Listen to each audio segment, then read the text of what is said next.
India has seen in many decades. Prime Minister Narendra Modi is today in Patliputra, and in this epic battle, he has decided to give us time amidst his busy schedule. प्रधान मंत्री जी, NDTV के दर्शकों के लिए बात करने के लिए बहुत बहुत शुक्रिया। हमारे 6 चैनल के जो व्यूअर्स हैं वो अभी आपको देख रहे हैं। आपने देश भर में कार्यक्रम किया, पटना की वाइब्स क्या कुछ अलग है?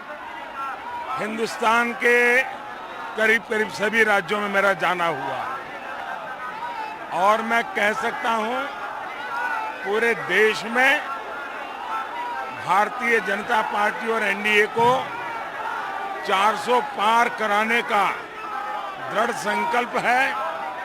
बिहार ने भी उसमें कई नए रंग भरे हैं, बिहार ने उसमें एक नई ताकत दी और इस प्रकार से ये अपने आप में पूरे देश का जो माहौल है वही माहौल बिहार का है। प्रधानमंत्री जी, बहुत सारे आंकड़े लगाए जा रहे हैं कि जो ईस्ट इंडिया है वहां पे बीजेपी का अपस्विंग है। बंगाल की बात कर लें या फिर उड़ीसा की, आंध्र प्रदेश और तेलंगाना में भी, तो आपका क्या असेसमेंट है? एक तो राजनीति के अलावा अगर मैं कहूं तो शायद मेरा 2013 का भाषण है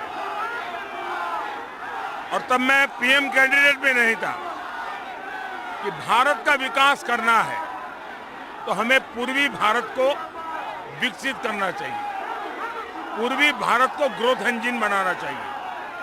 पिछले 10 साल में मैंने लगातार हिंदुस्तान के पूर्वी भारत में इंफ्रास्ट्रक्चर, एजुकेशन, हेल्थ, ऐसे हर प्रोजेक्ट पर बल दिया है। इस चुनाव का जहां तक सवाल है, जबरदस्त आंधी उत्तर, दक्षिण, पूरब, पश्चिम सब दूर है।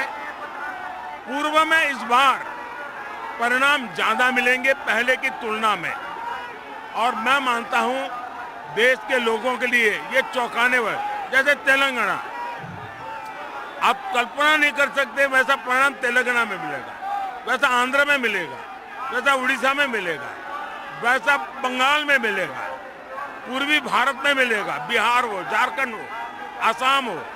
यानी एक प्रकार से मैं देख सकता हूं कि चुनाव में भारतीय जनता पार्टी के पास जो है उसमें कई नए एरिया अधिक प्लस करेंगे। ये कैचमेंट एरियाज की आप बात कर रहे हैं, प्रधानमंत्री जी बिहार का आंकलन करिए, क्या लग रहा है बिहार में क्या होगा? बिहार में हमारे साथियों से मेरी बात हुई, पहले हमारी एक सीट हम हारे थे, शायद इस बार हम एक भी नहीं हारेंगे। अभी हम जहाँ पे खड़े हैं वो चरखा समिति के पास हैं हम। आप बताइए, जब आप आते हैं बिहार तो आपको क्या क्या ख्याल आता है? वैसे मैं संगठन के काम के लिए यहाँ बहुत आया हूँ, अनेक क्षेत्रों में मैं गया हूँ, अनेक क्षेत्रों में गया हूँ और मैं काफी पुरानी चीजों से जुड़ा हुआ रहा हूँ यहाँ।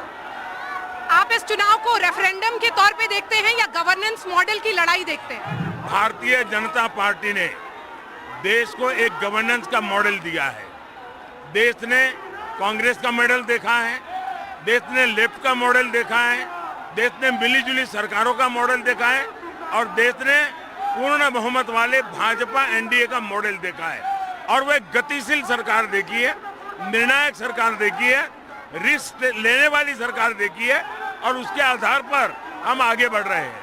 प्रधानमंत्री जी, महिलाओं की संख्या वहां पर बहुत है, महिला वोटर, आपने एक कॉन्स्टिट्यूएंसी बनाई अपने लिए, क्योंकि जो जो आपने किया, इज्जत घर दिया, उज्ज्वला योजना, बहुत सारे राज्य में भी महिला सेंट्रिक स्कीम है, तो आपको लगता है वो महिला वोटर आपके साथ है? एम्पावरमेंट ऑफ विमेन, ये मेरा कमिटमेंट है और मैंने G20 समिट में एक लीड लिया है, विमेन लेड डेवलपमेंट, और इसके लिए हमें महिलाओं को अवसर देना चाहिए। परंपरागत हमारी जो चीजों में महिलाओं को जोड़ते हैं उससे ऊपर उठना चाहिए। जैसे हमने गांव में ड्रोन दीदी बनाई, जैसे हमने आर्मी के दरवाजे खोल दिए, जैसे हमने एयरफोर्स में पायलट बनाए, हमने सीमा पर हमारी बेटियों को भेजा, सियाचिन में हमारी बेटियां जाकर के देश की रक्षा कर रही है। तो मैं एक साइकोलॉजिकल चेंज में सफल हुआ हूं और देश की विकास यात्रा में महिलाओं की शक्ति एक अतिरिक्त शक्ति बनेगी और वो परिणाम को गति देगी। और आज का बहुत-बहुत दिन बहुत धन्यवाद। खास भी है, मदर्स डे बहुत-बहुत है, धन्यवाद। मदर्स डे है। बहुत बहुत धन्यवाद। शुक्रिया हमसे बात करने के लिए।